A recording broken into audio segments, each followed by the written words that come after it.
Listen, you think you know how this ends. Rich Alpha CEO finds his hidden Omega, and they live happily ever after in a penthouse smelling of sandalwood and submission. Bullshit. Real life is sticky. It's spilled drinks on a rented tuxedo and panic attacks in the men's room. It's a 4-year-old with a fever while you're trying to secure a merger. When Declan stopped the charity auction to stare at my son, I didn't feel romance. I felt hunted. Fluorescent lights in the men's room flickered, just a microscopic stutter, but it was enough to make the migraine behind my left eye throb in time with the bass echoing from the ballroom. I pressed my palms against the cold marble of the sink. They were sweating. Prescription suppressants did that. They wrecked your internal thermostat, ruined your stomach lining, and made your saliva taste like old pennies. I spat into the basin, rinsed my mouth with lukewarm tap water, and stared at the reflection in the mirror. I looked like a man who hadn't slept an entire night in 4 years. Because I hadn't. I adjusted the collar of my tuxedo. It was a cheap rental, the rigid synthetic fabric biting into the sensitive skin of my neck, right over my scent gland. A heavy layer of neutralizing foundation covered the gland itself, suffocating my natural pheromones beneath a chalky paste that smelled vaguely of clinical alcohol. If I breathed too deeply, I could smell my own exhaustion. But out there, in the grand hall of the Astoria Hotel, I was just another unpresented beta architect trying to secure funding for a low-income housing project. Unremarkable. Safe. That was the lie I lived by. It was a functional lie. Until tonight. I pushed off the sink, wiping my damp hands on my trousers. The ballroom doors were heavy mahogany, and pushing them open was like stepping into an olfactory war zone. Alphas aggressively projecting dominance, their scents a chaotic clash of cedar, expensive cigars, leather, and spiced rum. Omegas laced the air with cloying, sugar-sweet distress or manufactured calm, their real emotions buried under layers of social conditioning. The air was thick, humid with body heat and ambition. I hated these events. I hated the clinking of crystal flutes, the hollow laughter, the predatory way investors circled independent contractors like me. But the foundation needed this grant. Leo needed a backyard. That thought alone, my son, probably asleep on his dinosaur sheets right now, straightened my spine. I grabbed a glass of sparkling water from a passing waiter, avoiding the champagne. Alcohol mixed with my current dosage of blockers would result in me throwing up on a billionaire's shoes. I navigated the edge of the room, keeping to the shadows of the heavy velvet drapery, calculating my path to the organizer's table. Then the air shifted. It wasn't a subtle change. The ambient noise of the room seemed to drop an octave. The hair on my arms stood up, prickling against the cheap sleeves of my jacket. I didn't need to look. My biology recognized him before my eyes did. Hot asphalt right before a thunderstorm. Burnt ozone. Bitter, over-roasted espresso. Declan Hayes. I froze, my grip on the water glass tightening until my knuckles turned white. I kept my back to the center of the room, staring intently at an abstract painting on the wall that looked like a bruised plum. I prayed to whatever God listened to exhausted single parents that he would walk past. 4 years ago, we were rivals. We had worked at the same massive corporate firm. Declan was the golden boy alpha, bred for executive boards, ruthless in his acquisitions. I was the gritty, up-and-coming designer who refused to let him steamroll my projects. We fought in boardrooms. We tore each other's blueprints apart. We despised each other. Then came the corporate retreat in Denver, a blizzard, a canceled flight, a malfunctioning hotel heating system, and my suppressants failing 3 days early. It wasn't a romance. It was a biological collision. It was teeth and sweat and waking up feeling like I had been hit by a truck, staring at the ceiling while Declan slept, snoring softly, his heavy arm thrown over my waist. I didn't wait for him to wake up. I didn't leave a note. I packed my bag, flew home, resigned via email, and changed my number. 2 months later, I was throwing up my morning coffee and staring at 2 pink lines on a plastic stick. Rowan! The voice was gravel and fatigue. It sliced through the dull roar of the Gala, landing squarely on the back of my neck. I closed my eyes for a fraction of a second, swallowed the metallic taste in my mouth, and turned around. He looked older. That was the first conscious thought my brain managed to form past the screaming alarms of my nervous system. Declan Hayes didn't look like the untouchable CEO featured on the cover of Forbes last month. There were sharp, bruised shadows under his eyes. His jaw was tight, covered in a shadow of stubble that suggested he had skipped a shave. The tailored Italian suit hung perfectly on his broad shoulders, but he wore it like armor he was tired of carrying. "Declan," I said. My voice was blessedly steady, flat. He stepped closer. The proximity was a physical pressure in my chest. My suppressants were working overtime. I felt a wave of nausea roll through my gut as my body tried to submit to his proximity, and the medication violently shut the instinct down. "I heard you were bidding on the West Side project," he said. No pleasantries. No, "How have you been?" Just straight to the throat. "I am," I replied, taking a microscopic step back. "Though I'm surprised you care. It's a community center, not a luxury high-rise. Not enough profit margin for Hayes International." A muscle feathered in his jaw. "It's prime real estate. The city is practically giving the land away. It's bad business to let an independent firm fumble it." "I don't fumble," I snapped, the old annoyance flaring to life. It felt good. It felt normal. Anger was a safe emotion. It masked the terror. "My designs are structurally sound and community-focused. You just want to bulldoze it for another glass and steel monstrosity that no one in that neighborhood can afford to live in." Declan leaned in. The scent of ozone intensified, sharp enough to make my eyes water. He wasn't projecting aggressively, but he didn't have to. The sheer mass of his presence was overwhelming. "You disappeared," he said, his voice dropping to a register that only I could hear. The pivot was so sudden I almost dropped my glass. "I went independent," I lied smoothly. "Corporate wasn't for me." "You evaporated, Rowan. One day you're fighting me tooth and nail over the lobby dimensions of the Chicago Tower, and the next your desk is cleared out. No forwarding address. HR stonewalled me." Why did he look into it? Why did he ask HR? He was supposed to have written off that night in Denver as a heat-induced mistake, a one-night stand with the subordinate who lacked the decency to say goodbye. "I didn't think my career moves were of interest to you," I said, keeping my chin level. I noticed a small stain on the lapel of his jacket. Coffee, maybe. It was an imperfection that made him jarringly human. "Everything you do is of interest to me," he said, the words slipping out rough and unguarded. He blinked, as if surprising himself, and instantly the CEO mask snapped back into place. The vulnerable exhaustion was replaced by cold calculation. "Because you're a competitor now, and I don't lose to competitors." "We'll see about that when the board votes tomorrow," I said. My phone vibrated in my pocket, a harsh, continuous buzzing. I flinched. Only one person had the emergency bypass on my phone's Do Not Disturb setting. Clara, the babysitter. "Excuse me," I said, pulling the phone out. The screen flashed Clara's name.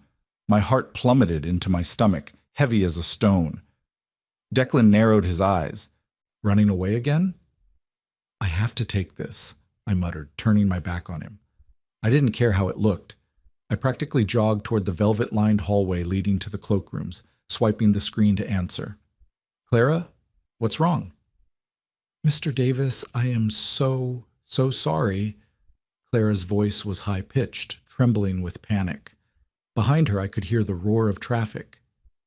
"The apartment above yours, the pipe burst. The ceiling in the living room literally caved in. There's water everywhere. The fire department evacuated the whole floor." "Is Leo okay?" I gasped, my free hand gripping the velvet wallpaper to steady myself. The nausea spiked, sharp and violent. "He's fine. He's not hurt. But he's terrified. He wouldn't stop crying, and the firefighters wouldn't let us stay in the hallway. I didn't know where else to go. I don't have my car tonight, and the buses—" She took a ragged breath. "We took a cab. We're in the lobby of your hotel. I didn't know what else to do." "I'm so sorry." "Don't apologize. You did exactly the right thing," I said. my brain rapidly shifting gears from corporate defense to father mode. "Stay by the concierge desk. I'm coming down right now." I hung up, shoving the phone back into my pocket. I needed to get out of here. I needed to get my son, calm him down, figure out a hotel for the night, and salvage my pitch for tomorrow. I spun around, nearly colliding with a solid wall of dark fabric. Declan was standing right behind me. He had followed me. "Is something wrong?" he asked. His tone was intrusive, demanding. The scent of burnt ozone flared, tinged with something darker. Suspicion. "Family emergency," I clipped, sidestepping him. "I have to leave. The auction is starting in 10 minutes. If you leave now, the committee won't even look at your bid tomorrow. You know how these people operate. You have to be seen." He was right. I knew he was right. If I walked out that door, the West Side Project was dead. Months of work, late nights drafting at the kitchen table while Leo slept, all gone. But it didn't matter. None of it mattered when my kid was crying in a lobby full of strangers. "I don't care," I said. I pushed past him, ignoring the way his hand twitched as if to grab my arm. I practically sprinted down the carpeted stairs toward the grand foyer. The lobby of the Astoria was a cavernous expanse of gold leaf and crystal chandeliers. It was loud, echoing with the chatter of late arrivals and bellhops managing luggage. I spotted them immediately. Clara was huddled on a velvet sofa near a towering arrangement of white lilies. She looked miserable, her hair damp, holding a familiar, brightly colored Paw Patrol backpack. Sitting next to her, swinging his legs, was Leo. He was wearing his dinosaur pajamas, the ones with the little spikes down the back. He had a mismatched pair of rubber rain boots on his feet, hastily shoved on. He was clutching a ragged stuffed wolf to his chest, his small face pale, tear tracks cutting through the grime on his cheeks. "Leo," I breathed, the word getting stuck in my throat. I crossed the lobby in a dead run, dropping to my knees on the marble floor the second I reached him. I didn't care about the cheap tuxedo pants tearing at the seam. I didn't care about the curious looks from the concierge. "Daddy, Leo threw himself forward, his small arms wrapping around my neck in a stranglehold. He smelled like baby shampoo, panicked sweat, and damp cotton. He buried his face in the crook of my neck, right over my scent gland, inhaling deeply. My suppressants blocked the calming omega pheromones I desperately wanted to release for him, but just the physical contact seemed to ground him. He sobbed, a heavy, wet sound that shattered my chest. "I got you, buddy. I got you," I whispered, burying my face in his messy brown curls. "I'm right here. You're safe." "The ceiling fell down, Daddy," he hiccuped. "It was loud, like thunder." "I know, baby. Clara told me. It's okay. It's just water. We'll get it fixed." I rubbed his back, feeling the small, fragile ridges of his spine. I looked up at Clara, who was wiping her own eyes. "Thank you, truly. I'll pay for your cab fare and a hotel room for you for the night." "No, mister. Davis, it's fine.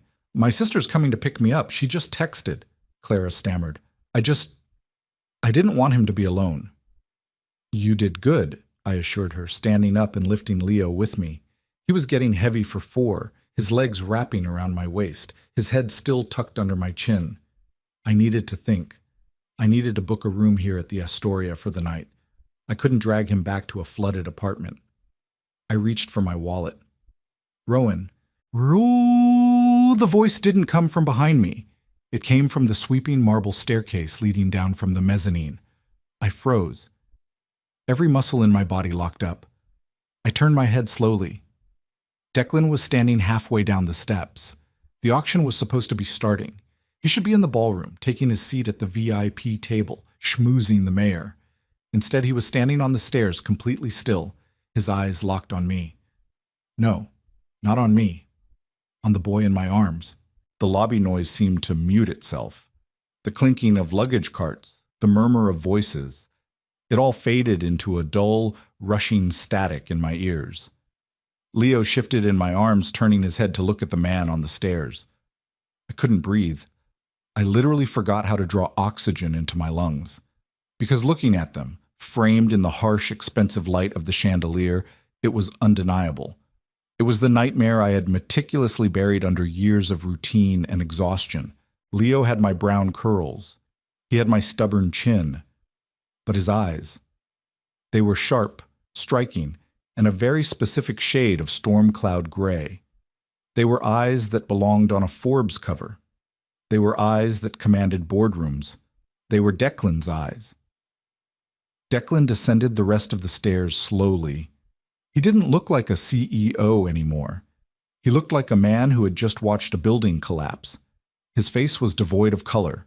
The arrogant posture was gone. He stopped 3 feet away from us. He didn't look at my face.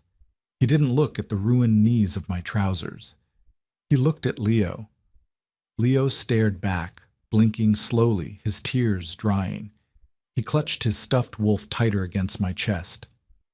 "Daddy, who's that man?" Leo whispered, his voice echoing in the sudden tense quiet between us. Declan visibly flinched.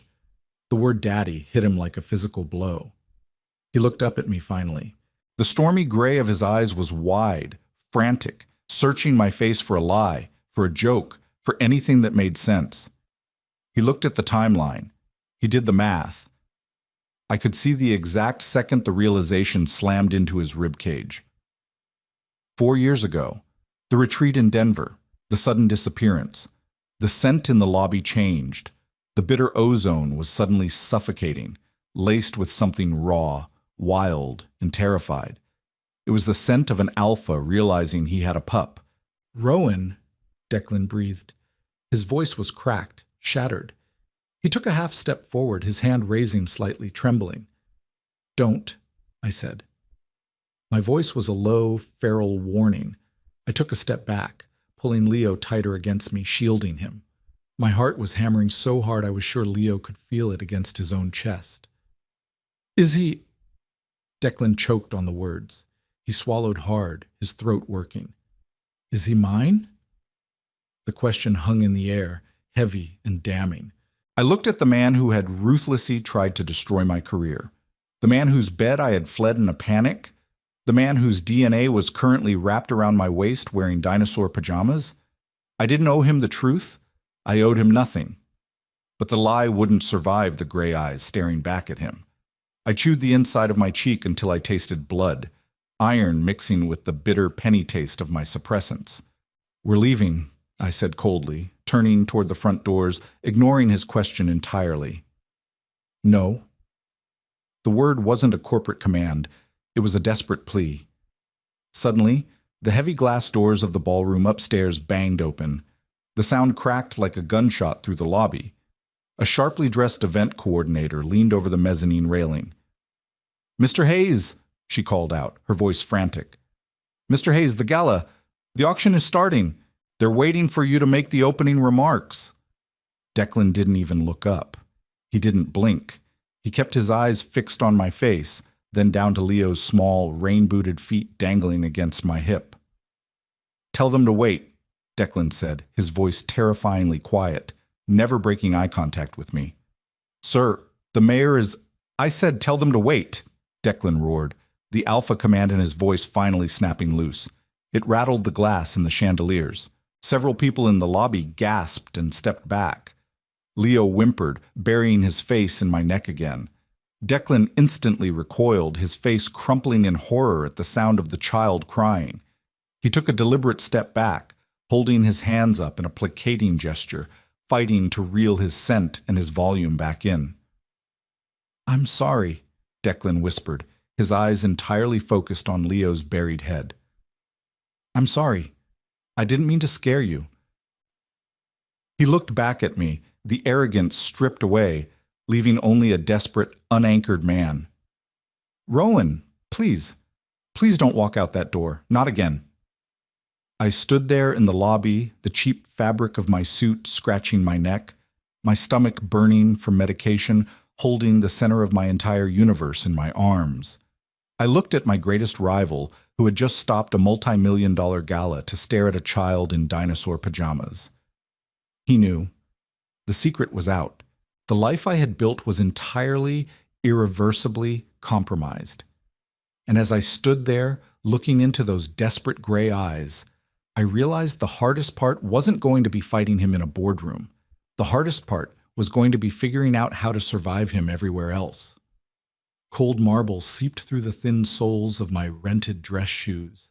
The lobby had gone deathly quiet, save for the frantic whispering of the event coordinator who was still hovering near the mezzanine stairs, frantically texting someone, likely the mayor's chief of staff. I didn't wait for Declan to say anything else. I hoisted Leo higher on my hip, ignoring the dull ache radiating through my lower back, and marched toward the concierge desk. "I need a room," I told the clerk, a young beta named Thomas who looked like he'd rather be anywhere else. "Whatever you have. A double? A single? Just for tonight." Thomas swallowed, his fingers hovering over his keyboard. His eyes kept darting nervously over my shoulder. I didn't need to turn around to know Declan had followed me. The air behind me grew dense, heavy with that burnt espresso scent that was currently making my overtaxed stomach churn. My scent blockers were a fragile dam against the flood of his proximity. "Mr. Davis, is it?" Thomas squeaked, looking at my name tag from the gala. "I'm so sorry, sir, but with the charity event and the tech convention downtown, we're completely booked. We don't have a single room." Panic, sharp and metallic, tasted like bile in the back of my throat. I squeezed my eyes shut for a fraction of a second. A flooded apartment, a crying 4-year-old in wet boots, no hotel. "Put him in the penthouse," a voice rumbled right beside my ear. I flinched, stepping sideways. Declan was standing at the counter, completely ignoring my personal space. He reached inside his jacket and pulled out a heavy, matte black titanium card, tossing it onto the polished mahogany desk with a dull clack. "Sir, the penthouse is reserved for the Hayes International corporate account," Thomas stammered. "I am Hayes International," Declan snapped, his voice dropping into that terrifyingly calm, deadpan register he used right before firing a department head. "Give him the keys." "I don't want your room," I hissed, turning to glare at him. "I can find a Motel 6. We'll take a cab." Declan finally looked at me, and the raw vulnerability I'd seen on the stairs had vanished, replaced by a desperate, rigid control. He was in crisis mode. This was a hostile takeover, and I was the failing asset he was trying to secure. "It's pouring rain outside. It's 10 at night. Your son is exhausted," Declan said. He deliberately lowered his voice, but the command was unmistakable. He pointed a long, steady finger at the keycards Thomas was hurriedly encoding. "You are taking the penthouse. I will sleep at my office." "Don't manage me, Declan. I'm not one of your acquisitions." "I'm not managing you. I am managing a logistical nightmare that you are currently too stubborn to navigate." He shot back, his jaw tight. He looked down at Leo, who had fallen asleep against my shoulder, his small, warm breaths puffing against the suffocating layer of foundation on my neck. Declan's expression fractured again, the corporate mask slipping just enough to show the terrified alpha underneath. His hand twitched, rising halfway, as if to smooth down Leo's messy curls, before he forced it back to his side, his knuckles white. "Take the keys, Rowan," he whispered, the fight completely draining out of him. "Just keep him safe tonight." He didn't wait for my answer.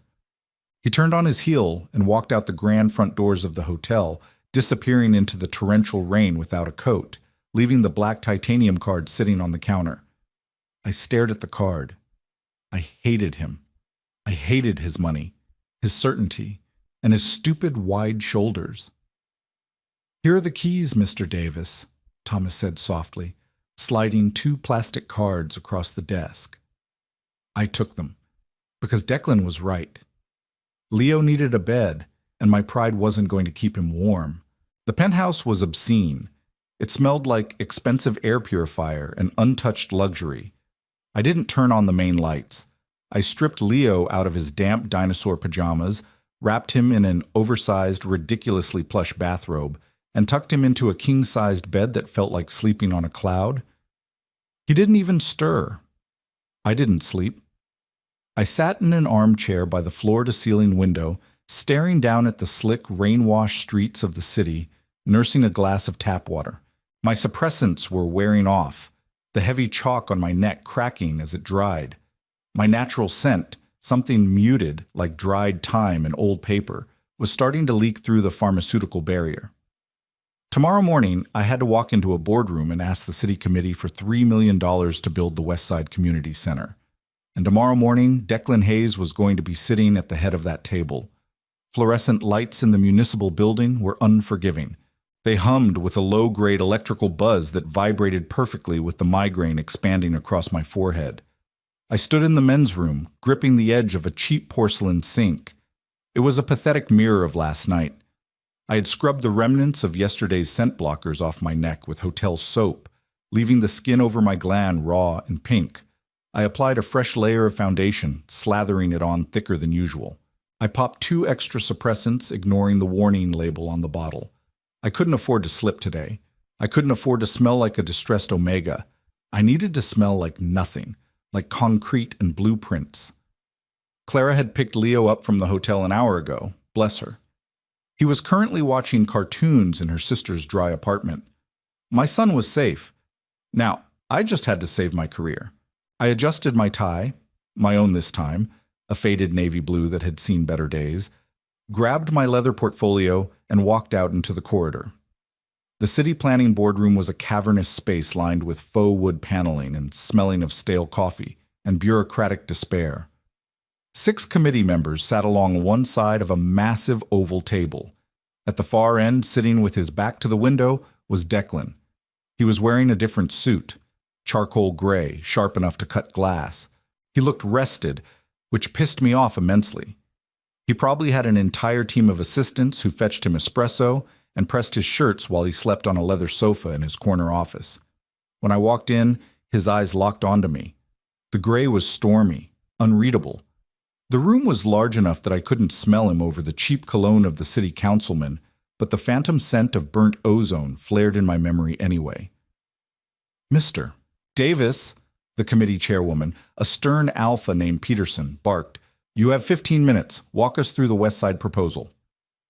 I didn't look at Declan.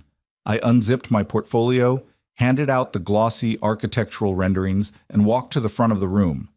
I hooked my laptop to the projector. My hands were shaking, just a millimeter, but enough that I had to grip the edges of the podium to steady them. "The West Side neighborhood doesn't need another luxury condo," I began, my voice projecting louder and firmer than I felt. I clicked to the first slide, a sprawling green space integrated with a modern glass and brick community center. It needs infrastructure. It needs a safe space for after-school programs, a subsidized clinic, and a community garden that actually addresses the food desert in that zip code. For 10 minutes, I was in the zone. I forgot about the flooded apartment. I forgot about the raw skin on my neck. I laid out the structural integrity, the cost-effective materials, the long-term community benefits. I was a damn good architect, and I knew it. "Your profit margins are virtually non-existent, Mr. Davis," Peterson interrupted, tapping a pen against her copy of the budget. "Hayes International submitted a bid for this same plot. Their proposal includes a high-end retail sector on the ground floor. It brings tax revenue to the city. Your proposal brings, vegetables." I gripped the podium tighter.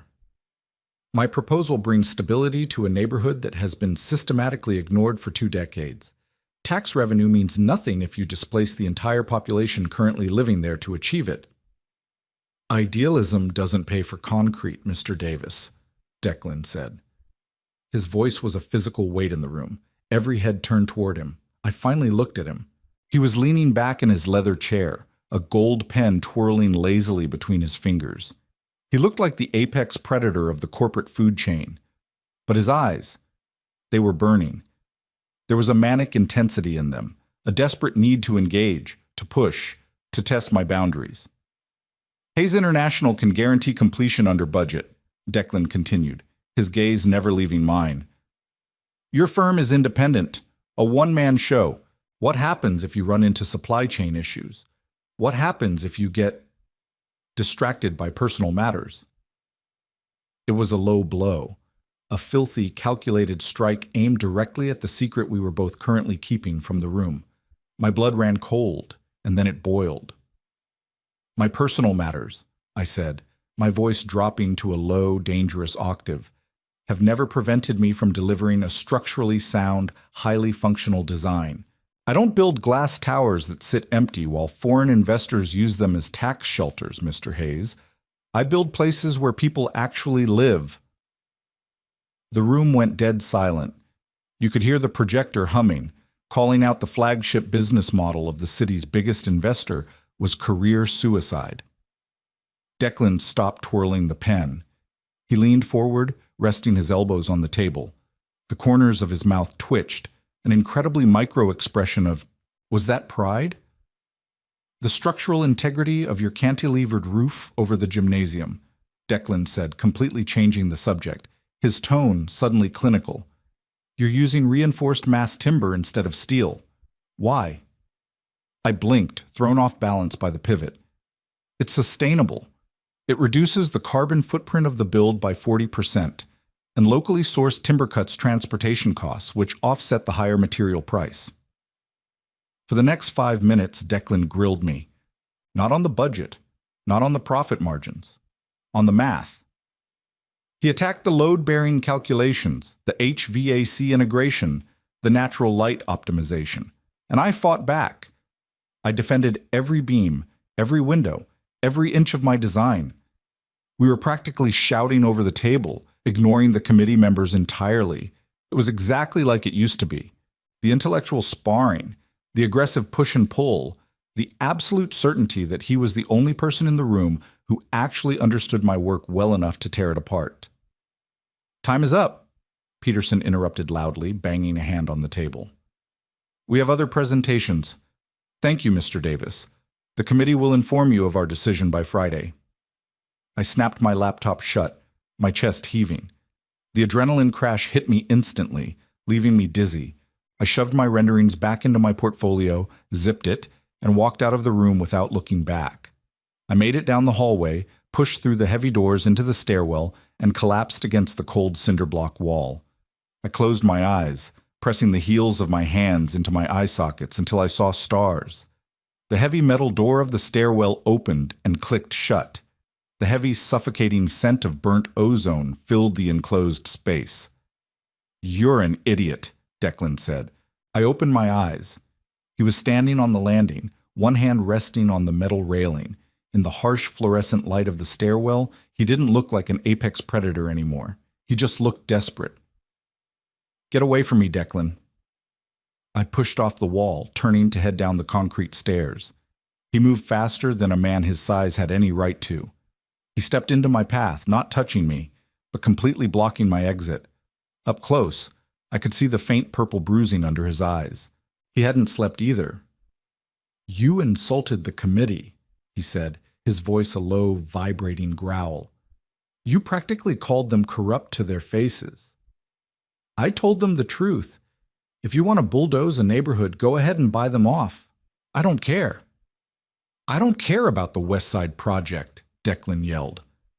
The sound echoed off the concrete walls, harsh and violent. I flinched, my hand instinctively coming up to protect my neck. Declan saw the movement. He stopped, chest heaving, and took a step back, dragging a hand down his face. God, Rowan, I don't care about the building. I care about the fact that I have a son you hid from me for 4 years. There it was, the detonation. I gripped the handle of my portfolio until my fingers went numb. I didn't hide him, I just didn't tell you. There's a difference.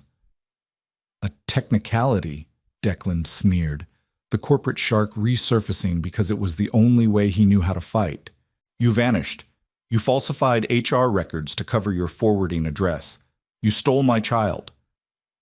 I didn't steal anything, I shouted back, the suppressed anger of 4 long, exhausting years finally cracking my ribs open. You think you wanted a kid? You?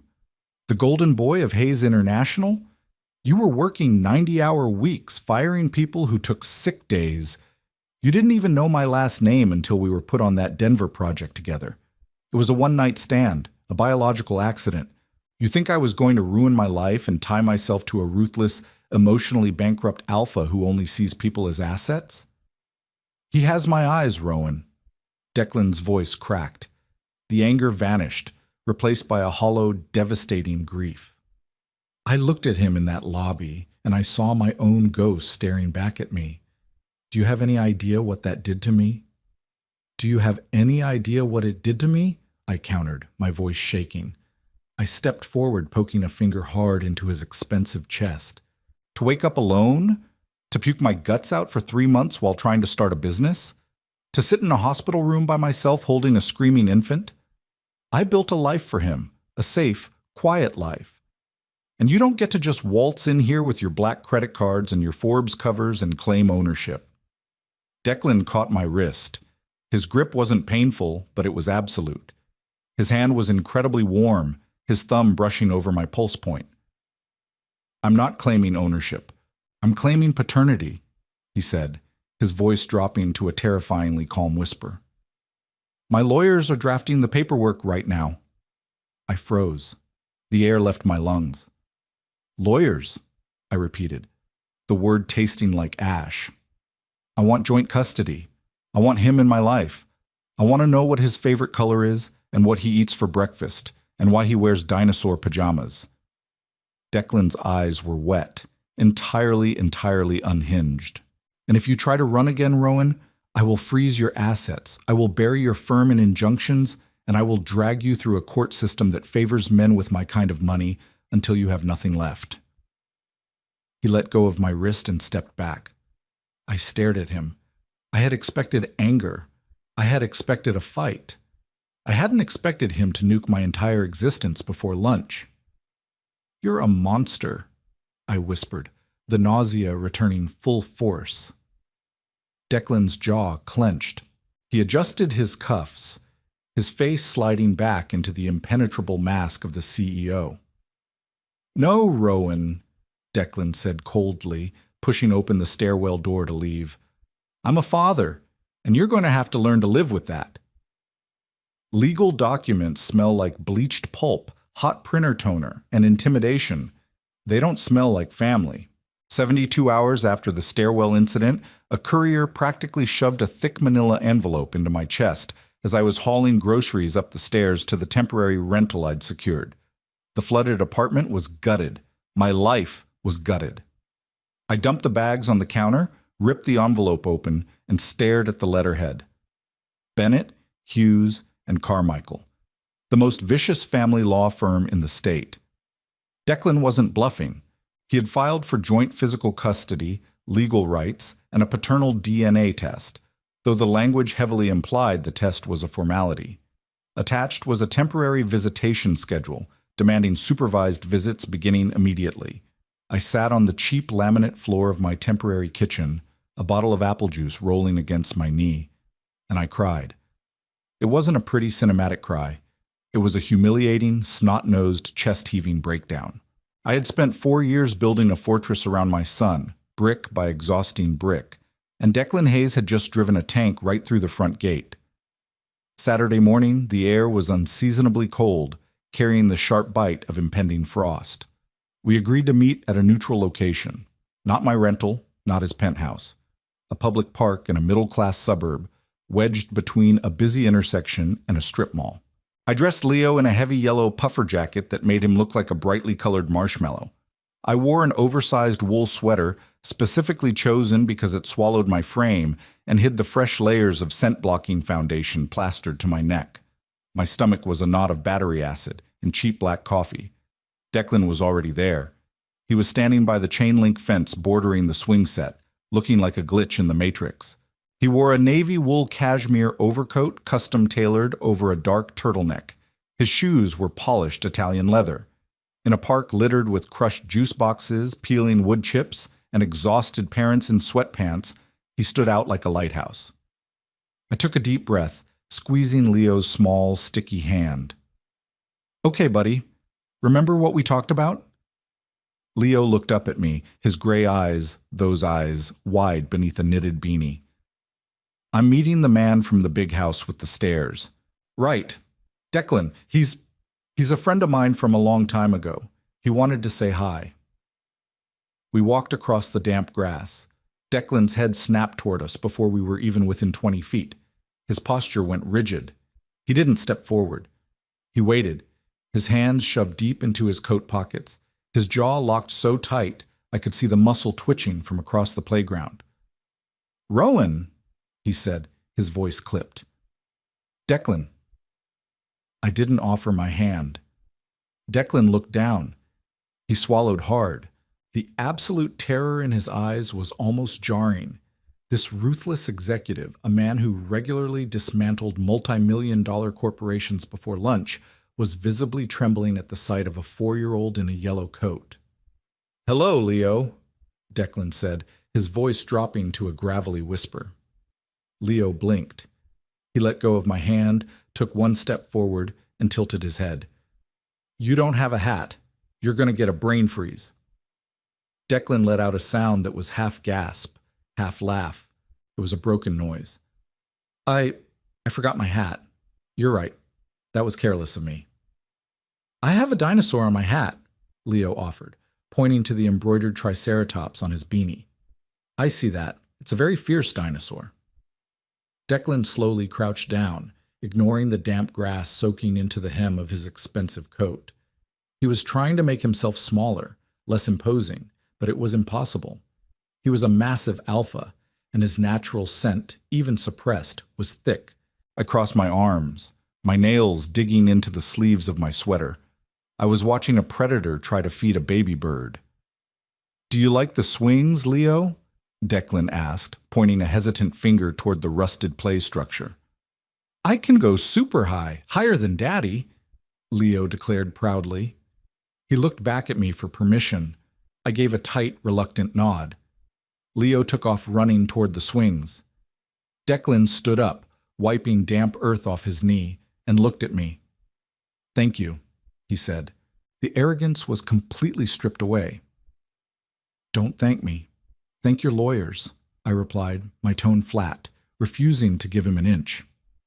"I'm only here because a judge will penalize me if I look uncooperative." "Rowan, I don't want to fight you in court. I really don't."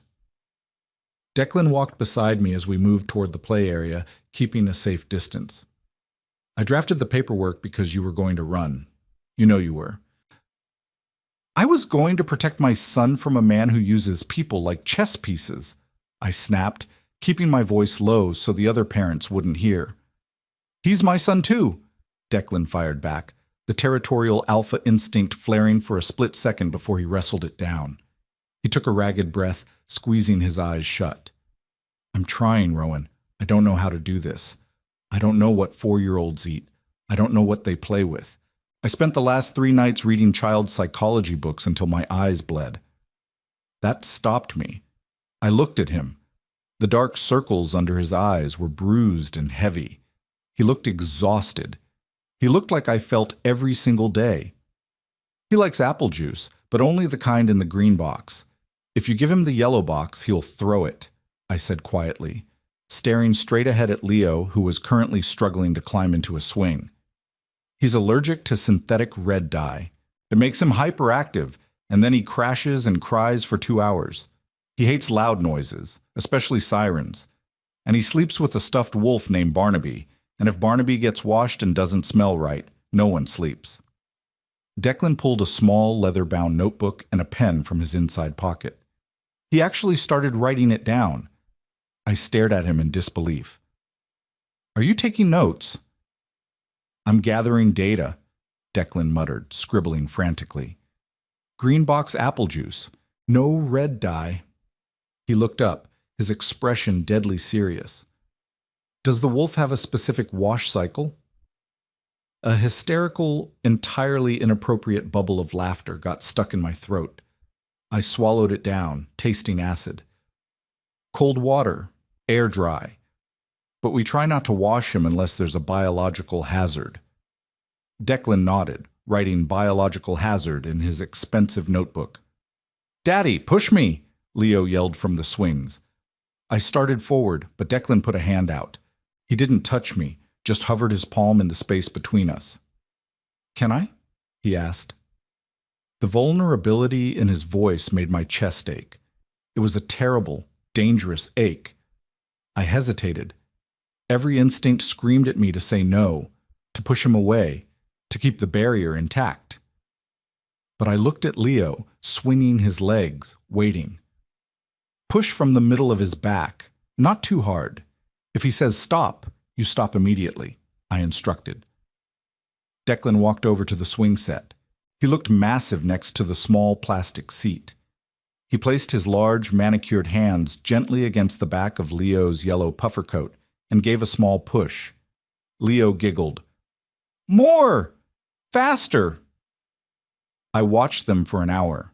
I watched Declan Hayes, the terror of the corporate boardroom, push a swing, fetch a drop juice box, and get roped into a highly complicated debate about whether a T-Rex could beat a bulldozer in a fight.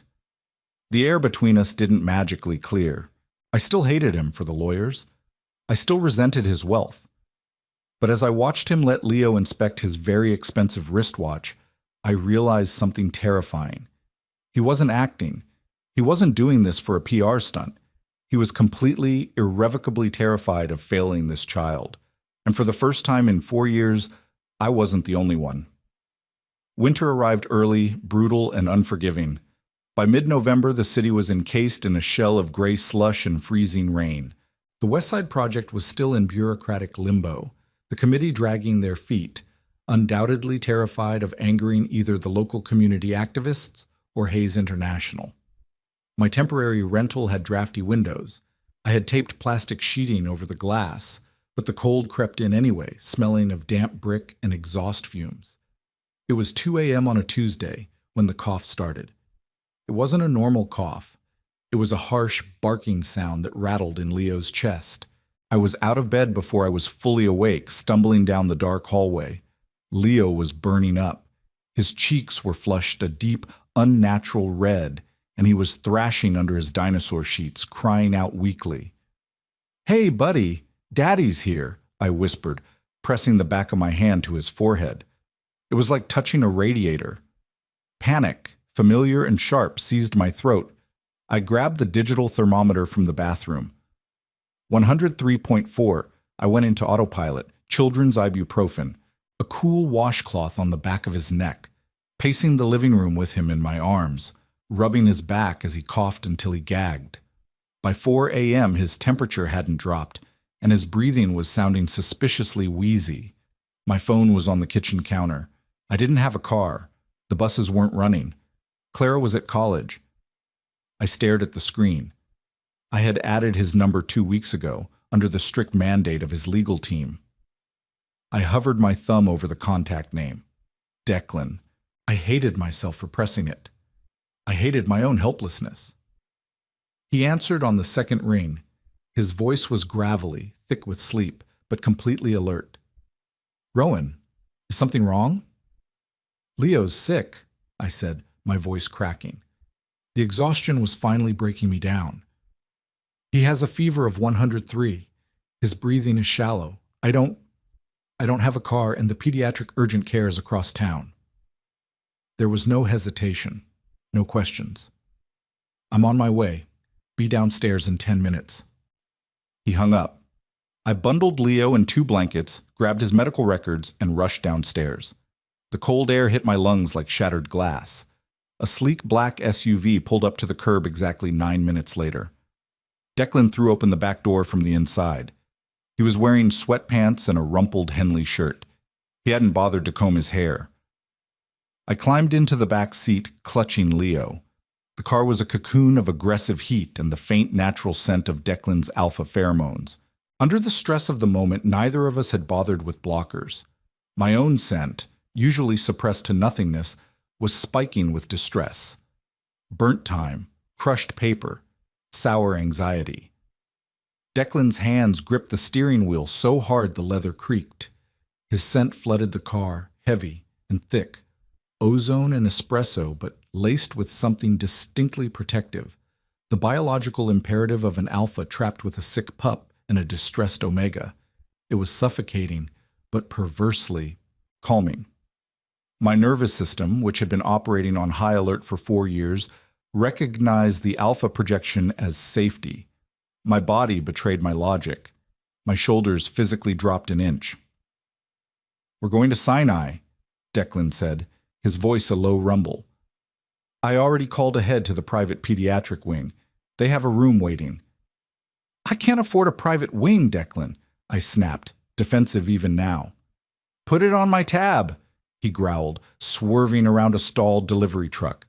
Stop fighting me for 5 minutes, Rowan, please. The hospital room was sterile, smelling of bleach and clinical apathy, but the doctors were fast. A chest x-ray, a breathing treatment. RSV, they said. Common, but dangerous for little lungs. They hooked Leo up to a nebulizer. The machine hissed loudly, terrifying him.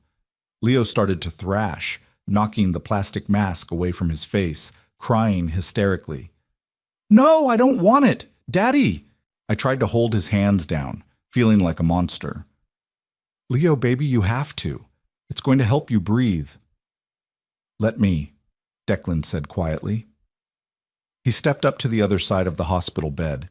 He didn't try to hold Leo down. Instead, he leaned over the rails, bringing his face close to Leo's. Declan did something I had never seen him do. He deliberately, consciously dropped his alpha guard completely. He flooded the small hospital room with a concentrated, soothing scent. It was the smell of a warm fire, of safety, of absolute biological anchoring. I gasped, taking a step back as the pheromones hit me. My knees actually weakened. Leo stopped thrashing, his crying hitched into small, wet hiccups. He turned his head toward Declan, his gray eyes searching the larger man's face. I know it's scary, Declan murmured, his voice softer than I thought possible for a man of his size. But you are very brave, braver than me. When I was your age, I was terrified of the dark. Did you know that? Leo sniffled. You were terrified. I had to sleep with all the lights on. But you have a dinosaur on your hat, and you swing higher than anyone. You can beat this loud machine. I know you can. Declan reached out and gently took the plastic mask from the nurse. He held it up to Leo's face. Leo didn't fight him. He whimpered once, but he let Declan place the mask over his nose and mouth. Declan stood there for 20 minutes, his large hand resting softly on Leo's small chest, matching his breathing, projecting steady, calming pheromones until Leo finally fell asleep. I stood in the corner, my arms wrapped tightly around my own waist, watching them. The anger I had hoarded like treasure, the resentment that had fueled me through the hardest years of my life, was slipping through my fingers like sand. Declan finally stepped back from the bed. He looked physically drained, leaning heavily against the wall, rubbing a hand over his face. He looked at me. His eyes were red-rimmed. He's going to be okay, I said softly. It was an olive branch, the first one I had ever offered him. Declan let out a long, shaky breath. He's so small, Rowan. How do you do it? How do you carry this fear every single day and not break? You don't have a choice, I replied, crossing the room to stand near him. You just keep building. You fix the leaks, you reinforce the walls, and you pray the roof holds. Declan looked at me, really looked at me. The harsh hospital lighting washed out his features, but it highlighted the raw honesty in his expression. I'm sorry I tried to destroy your roof. You didn't.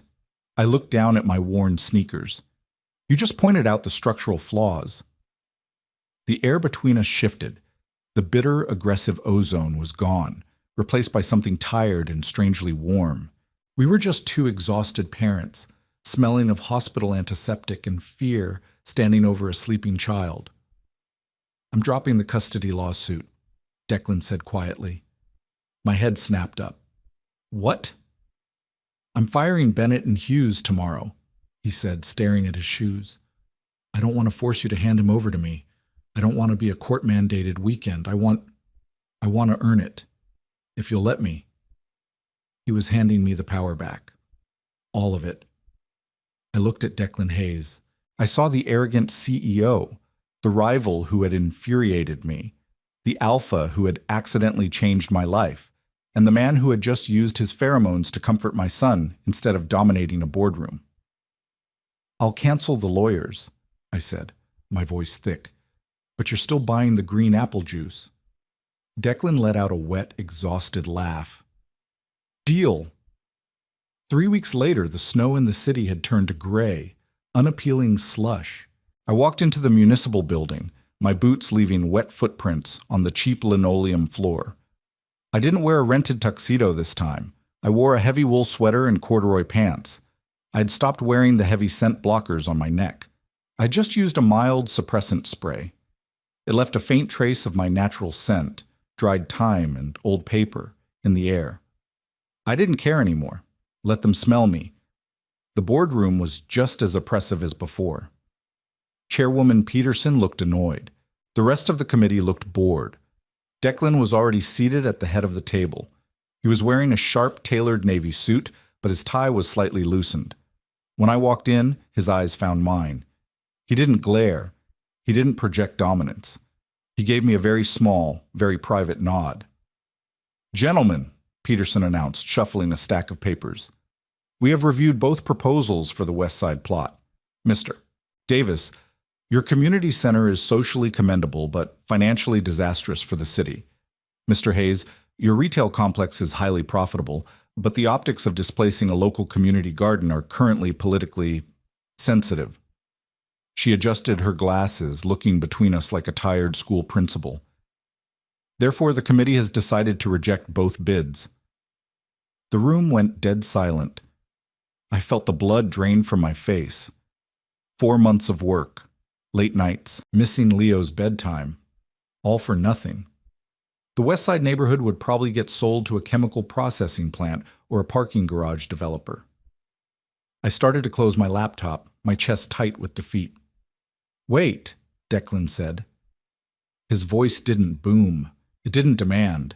It simply cut through the silence with absolute authority. He stood up, buttoning his suit jacket. He walked over to the large whiteboard at the front of the room, uncapped a marker, and looked at me. "Rowan, your cantilevered roof design over the gymnasium. It spans 60 feet, correct?" I blinked, confused. "Yes." "If we extended the structural support beams by 15 feet on the east axis, could it support a multi-level structure above it?"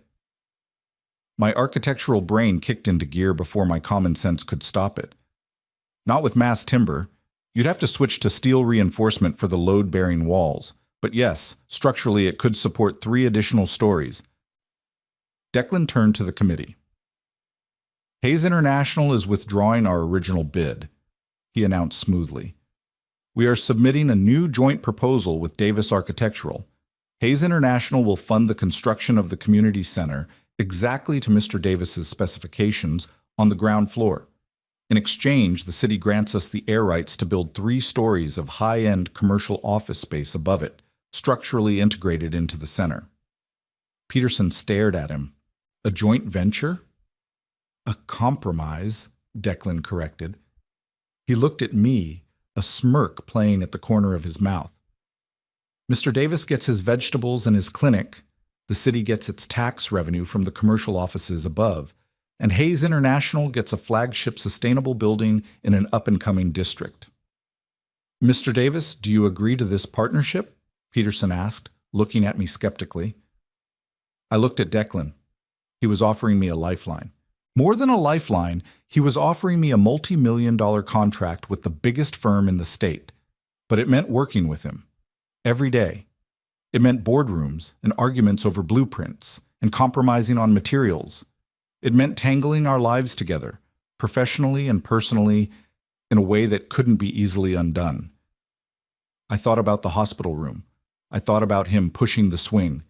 I stood up, gripping the edge of the table. I agreed to the partnership, but I maintained creative control over the community center's interior layout. Declan's smirk widened into a genuine blinding smile. "Noted, Mr. Davis." The meeting adjourned in a flurry of paperwork and handshakes. We walked out of the municipal building together, stepping out onto the wet, slushy pavement. The winter air was biting, smelling of exhaust and impending snow. Declan stopped by the curb, waiting for his driver. He turned to me, shoving his hands into his overcoat pockets. "So," he said, the tension bleeding out of his shoulders, Partners. Don't get cocky, Hayes. If you try to shrink the square footage of the daycare center to fit a larger elevator bank, I will quit, I warned him, though there was no real heat in my voice. I wouldn't dream of it. Declan took a step closer. His scent drifted over me, warm ozone, a crackling fire, completely safe. Are you busy on Saturday? I raised an eyebrow. Is this a court-mandated visit or a business meeting? Neither. Declan looked down, a faint flush creeping up his neck that had nothing to do with the cold. There's a dinosaur exhibit opening at the Natural History Museum.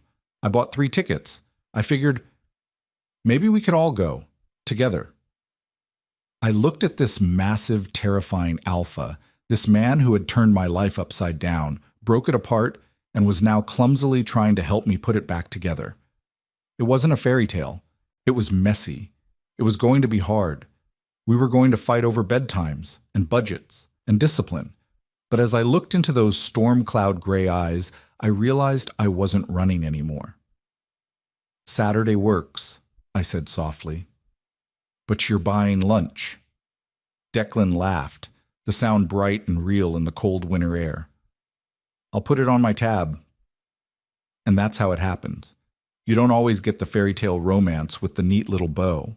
Sometimes you get a messy, chaotic collision that forces you to rebuild your entire life from the ground up. But if the foundation is strong enough, it might just hold. Thanks for sticking around for this wild ride. If you loved watching Declan's alpha ego get dismantled by a 4-year-old in some stubborn architecture, hit that like button. Subscribe to the channel for more raw, grounded Omegaverse dramas that ditch the cliches and keep it real. Drop a comment below. Did I make the right call partnering with him? Share this video with a friend who loves a good rivals to parents story. Catch you in the next one.